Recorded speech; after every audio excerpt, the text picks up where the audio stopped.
Dans cette vidéo, je vais te montrer le process qui me permet de rester discipliné, constant et régulier dans mon trading.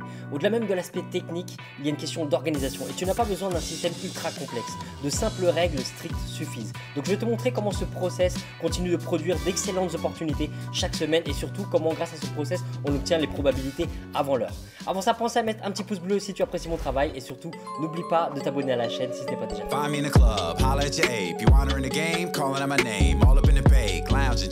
Drinking. They call me Lincoln Abraham. I make the band. Just made some plans to make some bands. On my apes is spam. Breaking Bad. Pay the gas and lamp and some Jamaican sand. This is from my bored apes, from the floor apes to the four trades, to the space jams, to my hip hop fam. Pushing back they court.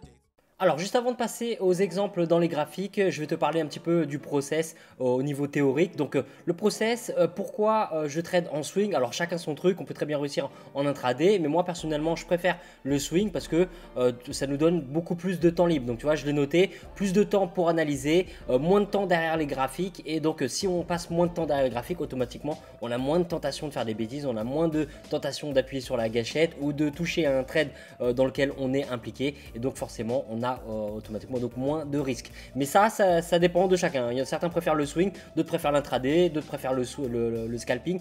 C'est vraiment selon la personnalité et le style qu'on préfère. Donc moi en swing, mon process c'est ça. Donc je préfère avoir du temps pour préparer mes graphiques, et le fait que j'ai beaucoup plus de temps, ça me permet aussi donc d'analyser un maximum d'actifs parce que je ne suis pas pressé par le temps. J'ai pas besoin de regarder en permanence de plusieurs graphiques, avoir différents graphiques sous les yeux, parce que je peux très bien basculer d'un graphique à un autre. J'ai largement le temps d'analyser une vingtaine d'actifs, et j'ai même largement le temps de décider de prendre position ou non en fonction du setup. Donc voilà, donc j'ai mis aussi moins de commissions pour le broker, donc ça forcément c'est un avantage qu'on voit surtout sur le long terme. Même si en scalping ou en intraday on ajuste la taille du stop à nos lots, il ne faut pas oublier que le broker lui te facture par rapport à la taille du lot que tu vas lancer. Donc plus tu vas lancer de position avec des lots importants, plus tu vas automatiquement donc payer de commission au broker. Et donc c'est là où c'est un avantage en swing, c'est que tu vas prendre des plus petits lots avec des limites plus larges, tu vas viser plus de pips, et donc du coup tu vas payer moins de commission au broker, et ça c'est quelque chose qu'il ne faut pas négliger parce que sur le long terme, ton profit il peut être grignoté par ces différentes commissions. Alors ensuite, donc j'ai mis qu'il faut avoir une patience à toute épreuve dans le swing. Il y a des avantages comme je viens de te citer, et aussi des inconvénients. Et l'inconvénient, c'est que la patience, c'est quelque chose de difficile. On ne naît pas patient, on apprend à le devenir. Et dans le swing, il faut être non seulement patient pour trouver des bons setups, mais il faut aussi être patient quand on est impliqué dans un trade. Le prix, la plupart du temps, il n'ira pas directement au stop ou au take profit. La plupart du temps, il va se balader, il sera en break-even, il va aller un peu en profit, il va revenir en négatif, etc. Donc tu vois, la patience c'est un élément clé pour réussir en swing. C'est ce qui nous permet d'attraper les meilleurs setups, et c'est ce qui nous permet donc d'obtenir de bons ratios risque-profit parce qu'on fait confiance aux limites qu'on a fixées. Et donc le dernier point, il faut avoir la discipline de suivre toujours le même plan. C'est-à-dire que là c'est valable aussi dans les autres styles, mais tu vois, quand on reste patient pour voir un setup se réaliser et que ça finit mal, que ça finit par une perte, et c'est très difficile, ça peut être frustrant, et il faut comprendre que la réussite dans le trading elle se fait toujours sur le long terme. Donc quand tu as plusieurs trades réguliers avec de l'intraday ou du scalping, ça va beaucoup plus vite, donc tu finis souvent par avoir un gain très rapidement, et ça peut te rassurer. Mais quand tu es en swing, que tu attends par exemple une semaine qu'un trade se réalise et que ça finit en perte, tu vois, il faut vraiment que tu aies une vision très très forte et de la patience pour croire en ta vision, croire en ses probabilités, en la loi des grands nombres, et croire au fait que ces probabilités elles vont se réaliser, mais uniquement sur une longue période.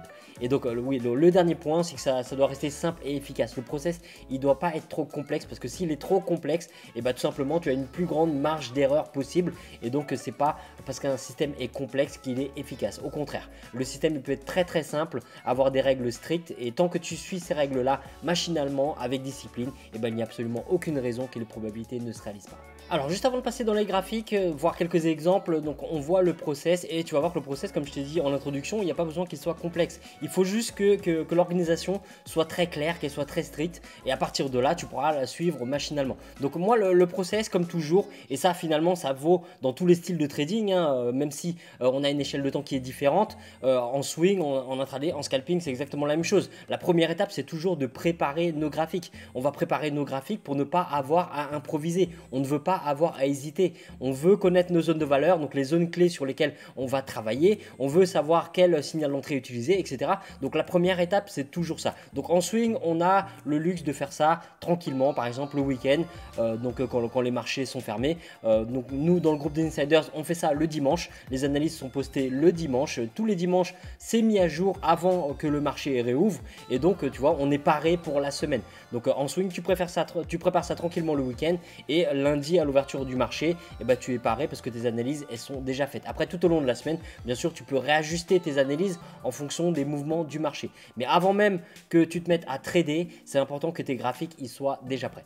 Donc ça, c'est la première étape. La deuxième étape, c'est qu'une fois que tes graphiques sont préparés, maintenant, tu dois faire une veille des marchés. Tu dois regarder le prix évoluer par rapport aux analyses que tu as faites. Donc si tu as déterminé des zones clés et que tu veux agir sur ces zones clés, bah, c'est important que tu regardes régulièrement si le prix arrive sur ces zones clés. C'est pas parce que le prix est arrivé sur la zone clé que tu vas appuyer sur la gâchette, mais tu sais que tu as une partie du plan qui est en train de se réaliser et donc tu vas forcément rester plus attentif à certains actifs parce que le prix il est au niveau de ces zones clés là. Donc je te donne un exemple, si tu surveilles 20 actifs différents, tu vas regarder toutes les 4 heures en swing tes graphiques et il est possible que sur les 20 paires que tu as analysées ou les 20 actifs que tu as analysés, il y a peut-être 5-6 actifs où le prix il est sur une des zones clés que tu surveillais.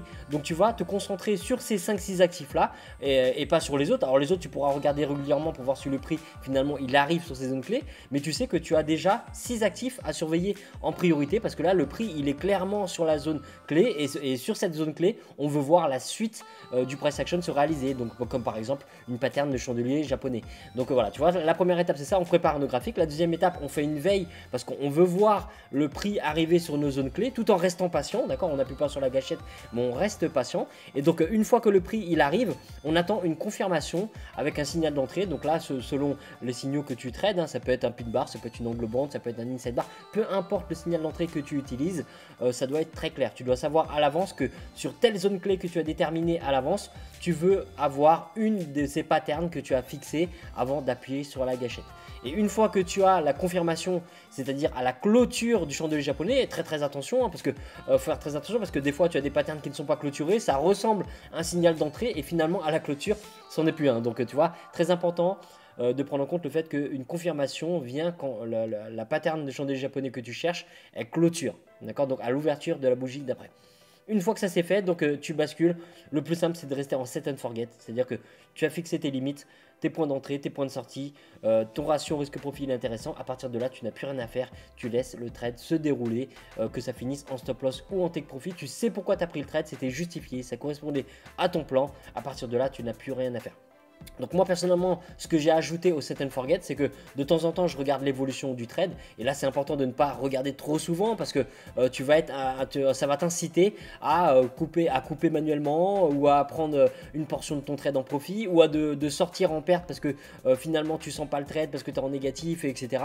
Donc tu vois, il faut pas le faire trop souvent. Tu fais un set and forget et de temps en temps, à intervalles réguliers, tu check l'évolution de ton trade juste pour voir est-ce que tu as assez de profit pour mettre ton stop à break-even. Donc je te donne un exemple, sur un actif peu volatile, si tu atteins 60, 70, 80 pips de profit, bah, tu peux déjà te dire maintenant je vais protéger ma position parce que je veux pas non plus prendre une perte après avoir vu un tel potentiel de profit. Donc je me mets à break-even au niveau du stop loss et je laisse tourner le trade. Et sur les actifs plus volatiles, tu peux très bien te dire, voilà, par exemple à partir de 100, 120 pips, dès que j'ai 100, 120 pips de profit, je me mets à break-even. Mais c'est tout, c'est juste une mise à break-even du stop loss. Tu vas rien faire de plus, tu vas pas forcément faire du verrouillage partiel de profit, comme j'ai mis c'est complètement facultatif, et plus tu vas mettre en place un verrouillage partiel de profit complexe, plus ça va t'inciter à rester derrière tes graphiques et surveiller encore plus souvent tes graphiques. Et comme je t'ai dit tout à l'heure, l'avantage avec le swing c'est de ne pas avoir à rester en permanence derrière tes graphiques. Donc tu vois, le process il est simple. Ton plan, il est simple, tu n'as pas besoin de venir tout compliqué avec un management de position. D'accord, juste une mise à break-even à partir d'un certain nombre de pips, ça suffit largement. Allez, on regarde maintenant dans les graphiques quelques exemples qui se sont réalisés récemment. Alors voilà quelques setups donc qu'on a surveillé la semaine dernière avec le gros des insiders, comme chaque semaine. Et donc là on commence avec GBP AUD, et comme tu peux le voir, GBP AUD, on est au-dessus de l'équilibre, on est au-dessus de la zone institutionnelle, on a déjà un rejet de la zone institutionnelle, mais on ne sait pas encore forcément ce qui va se passer.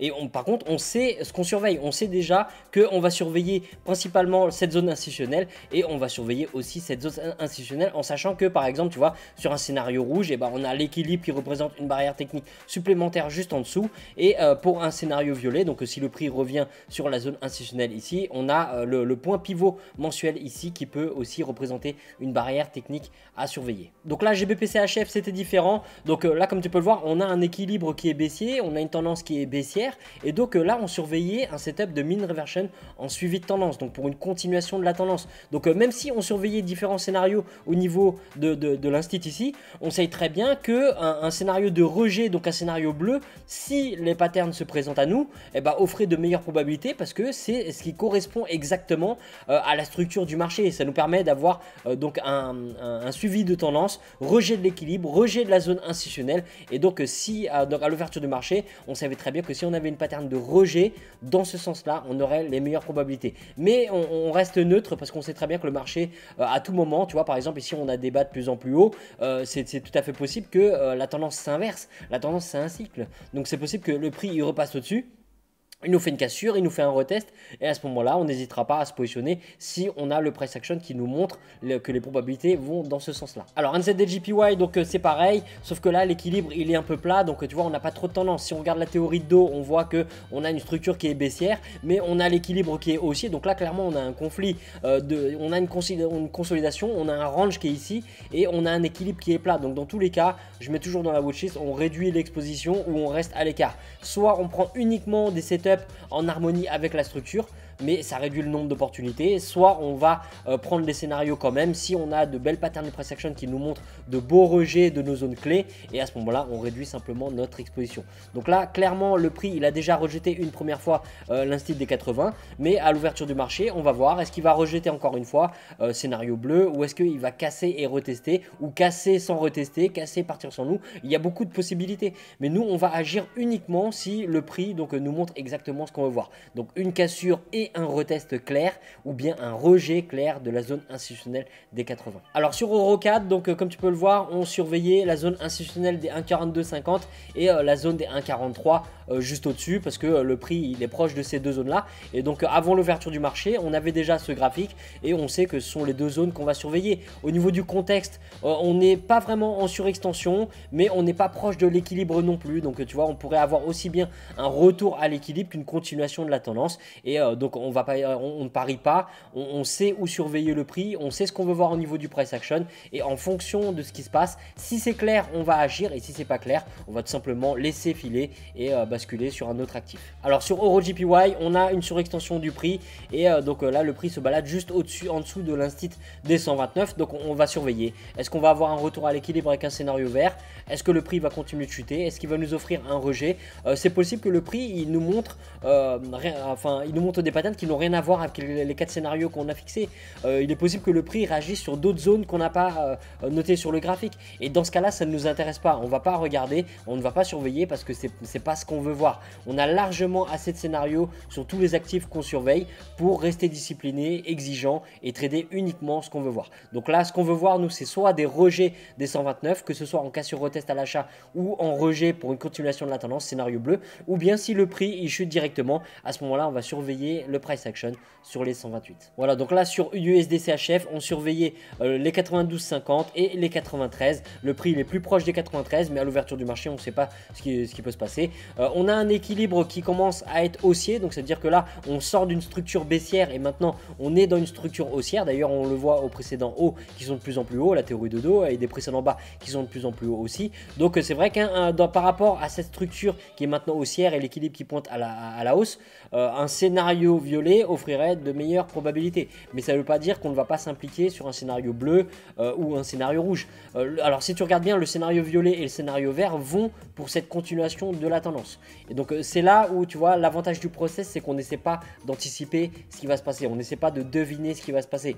Tout ce qu'on a à faire, c'est d'être patient. On sait qu'on surveille les 96, on sait qu'on 93 pardon, on sait qu'on surveille les 92-50 et on sait ce qu'on peut voir, ce qu'on veut voir sur ces niveaux clés. Et si rien ne se passe sur ces niveaux clés, bah, on n'y touche pas tout simplement parce que chaque semaine, si tu analyses une vingtaine d'actifs et que tu as ce process là, à un moment ou à un autre, tu vas avoir l'opportunité de te positionner. Alors ici, donc après l'étape d'analyse de tes graphiques, comme je t'ai dit, le deuxième point, c'est de faire une veille régulière, de surveiller tes graphiques régulièrement pour voir où en est le marché. Est-ce qu'il s'approche de tes zones clés? Est-ce que tu as un début de setup? Est-ce que tu as un setup qui est déjà passé et que tu n'as pas eu le temps de l'attraper? Ou est-ce qu'au contraire, il faut être attentif parce que là, tu as un setup qui pourrait arriver? Est-ce que tu as une pattern de rejet mais il faut attendre la clôture? Ou est-ce qu'on a bien eu la clôture et à ce moment-là, on peut appuyer sur la gâchette? Donc tu vois, ça c'est la veille que tu fais par rapport à tes analyses. Et donc moi, dans le groupe des insiders, ce que je fais, c'est tous les mardis, je fais une veille. Je le fais pas uniquement le mardi, mais pour le groupe, je le fais le mardi parce que je ne veux pas non plus que ça se transforme en signaux.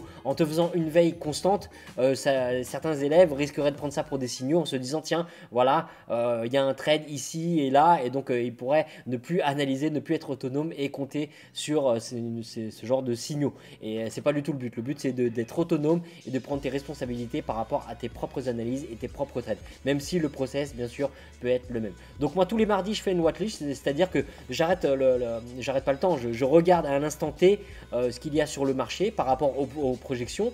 Et donc, si je vois qu'il y a des setups, si je vois que des setups arrivent ou si je vois que des setups sont passés, je le mets dans la watchlist. Donc là, par rapport au graphique que je t'ai montré juste avant, comme tu peux le voir, ici dans la watchlist, qu'est-ce qu'on a? On a différents setups qu'on a vus. On a USD CHF, on va voir ce qui s'est passé. Qu'est-ce qu'on a d'autre encore? On a Euro, alors Euro JPY, il n'y est pas. Il me semble qu'on a NZD JPY. Enfin, je t'en ai pris plusieurs. Il y en a qui passent, il y en a qui ne passent pas. Il y en a qui passent mieux que d'autres. GBP AUD il y est, GBP CHF. Donc tout ça, on va voir maintenant dans les graphiques ce qui s'est passé. Mais c'est pour te dire que tu vois, dans la watchlist, quand tu fais une veille par rapport à ton process, tu regardes le graphique à un instant T et tu le regardes, tu le compares par rapport aux analyses, par rapport au scénario, par rapport au plan que tu as fixé dans ton graphique. Et à cet instant T là, tu peux dire est-ce que j'ai un setup ou pas? Est-ce que j'ai une entrée possible ou pas? Et cette veille là, tu es censé le faire toutes les 4 heures. Toutes les 4 heures parce que tes bougies elles ferment toutes les 4 heures en H4.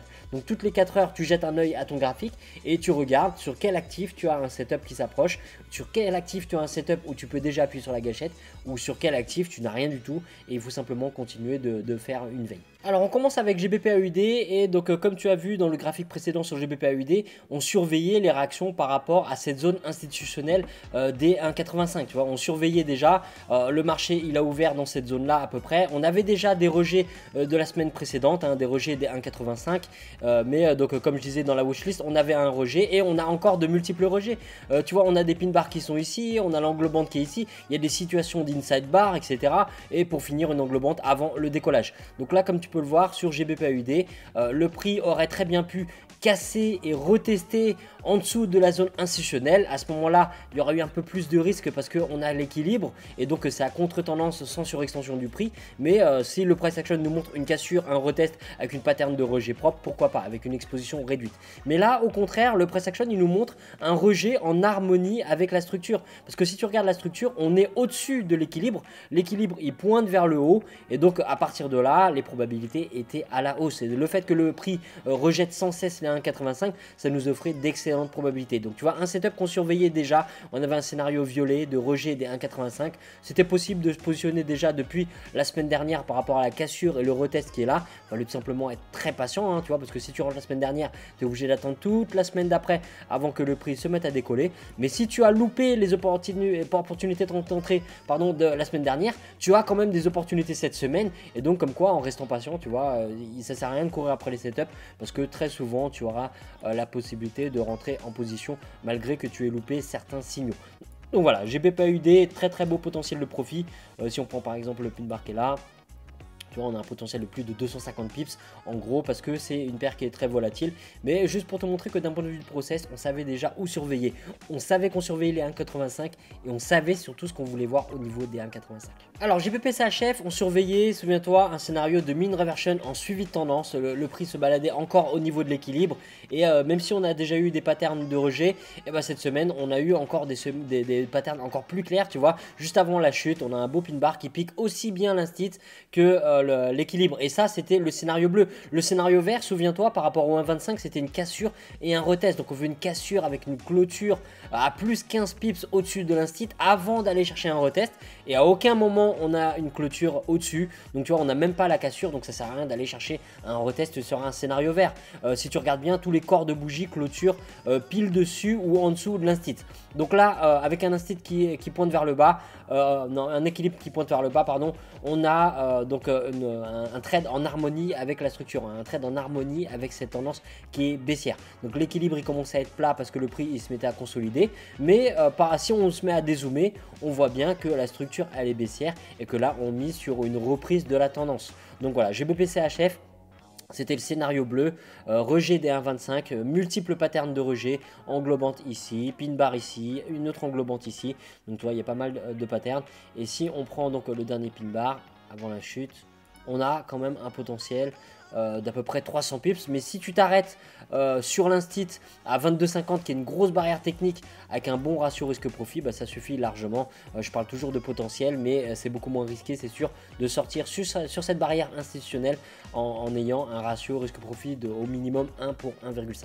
Alors NZDJPY, on surveillait précisément les 80, d'accord, c'était notre zone clé. On surveillait les réactions sur les 80, les projections que je t'ai montrées, elles finissaient là, la semaine elle commençait ici. Et à partir de là, donc ce qu'on cherchait, c'était soit un scénario vert de cassure retest des 80 pour un décollage, soit un rejet donc des 80 scénario bleu pour une chute. Et comme je disais dans la watchlist, l'équilibre il est plat, donc dans tous les cas on réduit l'exposition comme la structure n'est pas claire. Ou bien on peut très bien s'abstenir et ne pas trader cette paire là. Mais en étant patient, donc on attend de voir est-ce qu'on a des patterns clairs du price action pour une cassure retest ou pour un rejet. Et comme tu peux le voir, on commence à avoir des pin bars. On a un pin bar qui est ici, on a un autre pin bar qui est ici. À chaque fois, ça pique aussi bien l'équilibre que l'instit. Et quand le prix, quand il revient, juste avant la chute, qu'est-ce qu'on a? Là, on a un pin bar. Comme tu peux le voir, il est beaucoup plus clair que ces deux-là. Il est plus grand, la mèche est plus grande. Comme par hasard, ça pique la volatilité qui est juste derrière ce précédent haut. C'est pas anodin, c'est pas pour rien. Il y a pas mal de stop loss qui étaient placés là ou même des buy stop, tu vois. Et donc, ça vient taper la liquidité avant de chuter. Donc là, tu vois, le process, il était mis en place avant. On avait un scénario bleu, on avait un scénario vert, on n'a pas essayé d'anticiper, on attendait de voir ce qui se passait au niveau du price action, on patiente, il se passe rien, ah on a quand même un pin bar ici hein, déjà, mais il se passe rien, un petit pin bar ici, et puis finalement un beau pin bar. Là on se positionne à la clôture, donc à l'ouverture de cette bougie là, et on a un potentiel de pips d'à peu près, une fois de plus, d'à peu près 300 pips, mais ça c'est le potentiel maximum. Tu vas pas forcément tenir le trade jusque là, tu regardes en fonction de ton stop loss.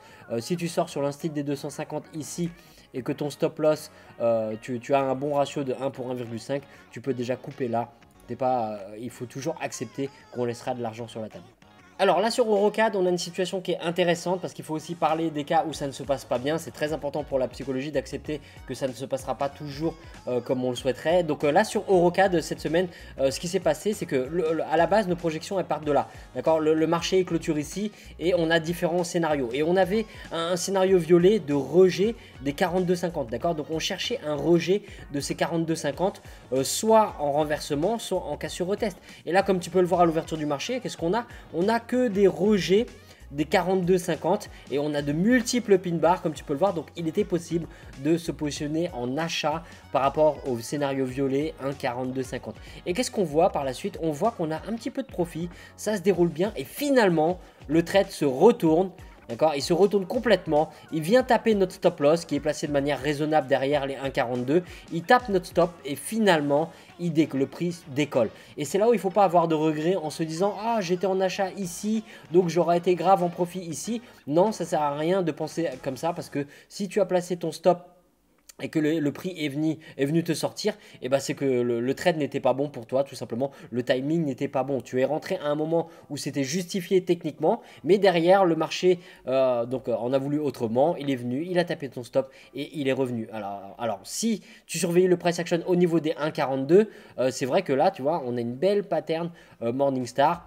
Donc étoile du matin, mais ça, bon, il faut être derrière ton graphique à ce moment-là pour le voir. Mais le risque, il est quand même assez important parce que tu vois, on a l'instit des 250 pips qui est juste au-dessus. Donc si tu prends une position là, bon, bah, c'est un risque, hein, tu mises le retour à l'équilibre, mais tu réduis ton exposition. En tout cas, l'exemple qui est intéressant sur ce trade, c'est tout simplement de se dire que parfois, on va avoir de belles opportunités. Parfois, la technique va nous montrer qu'on a une entrée. Dans certains cas, ça va très bien se passer et dans d'autres, soit ça va directement aller vers ton stop, soit ça va se balader et aller te sortir avant de revenir en profit. Si tu as l'occasion de re-rentrer dans le trade, tant mieux, mais si ce n'est pas le cas, eh ben, il faut accepter que voilà, le prix, il était dans le bon sens par rapport à ton setup, mais par rapport au timing, le fait d'être rentré ici, eh ben, on se fait sortir avant et il faut tout simplement l'accepter. Alors un autre exemple sur EuroJPY pour te montrer que ça ne passe pas toujours, mais que si tu restes discipliné, quel que soit le système, de toute façon ça ne peut pas toujours passer, mais si tu as un bon ratio risque-profit et que tu es discipliné par rapport à ton plan, et ben, au bout d'un moment, les probabilités et ton bon ratio risque-profit font que tu sors de la rentabilité. Donc là sur EuroJPY, on surveillait nos zones institutionnelles comme d'habitude, on surveillait les 129, on surveillait les 128, le marché il a ouvert à peu près ici dans cette zone là, et plus précisément tu vois entre le 19 et le 21, donc il a ouvert ici précisément. Le marché il a ouvert ici et on surveillait les 129 et les 128. Et on avait un scénario bleu de renversement ou un scénario vert de cassure et retest. Et donc comme tu peux le voir, qu'est-ce qu'on a? On a la cassure. Et on a un retest magnifique parce qu'on a le pin bar qui est là, qui nous offre une entrée pour un setup de retour à l'équilibre, d'accord, pour que le prix revienne à l'équilibre après cette surextension.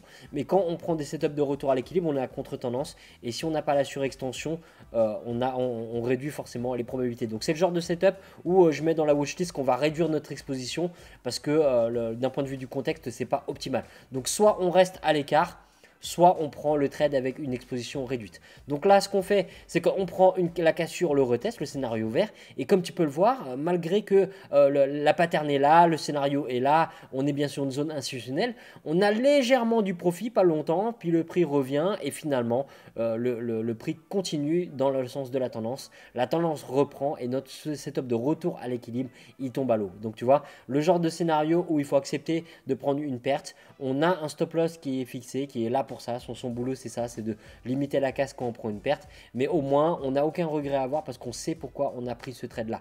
On a eu notre cassure, on a eu notre retest, c'était le scénario vert, cassure retest des 129 pour un retour à l'équilibre. La pattern d'entrée est très claire, donc à partir de là, next, on passe à autre chose. Alors pareil pour USD-CHF, dernier exemple, donc là tu vois, le process est toujours le même, il n'y a que l'actif qui change et la date, mais sinon le process, il reste toujours le même.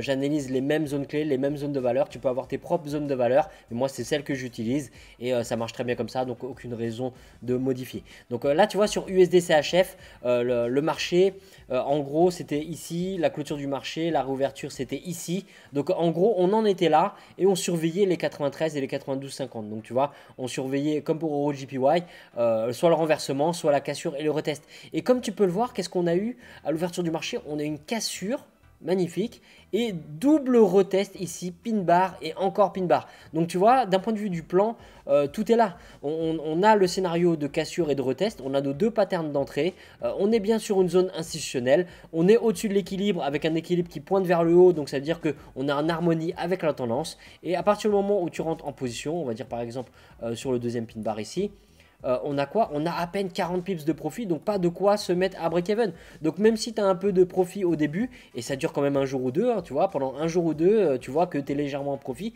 Et finalement, tout d'un coup, qu'est-ce qui se passe? Le prix, il se retourne, il vient taper notre stop, qui est certainement derrière les 92,50 et derrière l'équilibre.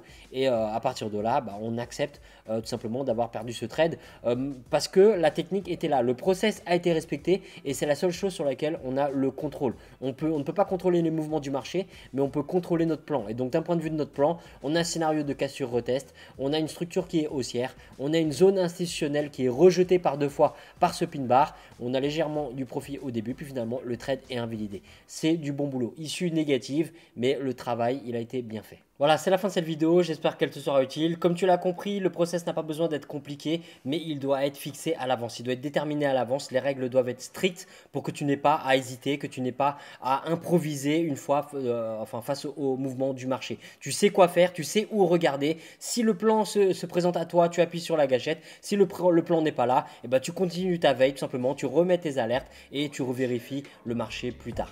Pense à mettre un petit pouce bleu si tu apprécies mes vidéos et surtout n'oublie pas de t'abonner si ce n'est pas déjà fait. Allez, je te souhaite un bon trading et de bons profits. Yo, Blanco, let your friends know Ben killing shit from the get-go. Down, ready, set, go. I'm here for respect and a check, but the final on a text, pull it back and then let go. Bored ape with a crooked smile. He always changes style. Never stays in the same place, gotta change pace, and his game face is fucking wild. Bored ape, yacht club, bang on the deck. Check by the way the chain hang on my neck. Real OG, studio, real low key. Yep, working that real OT.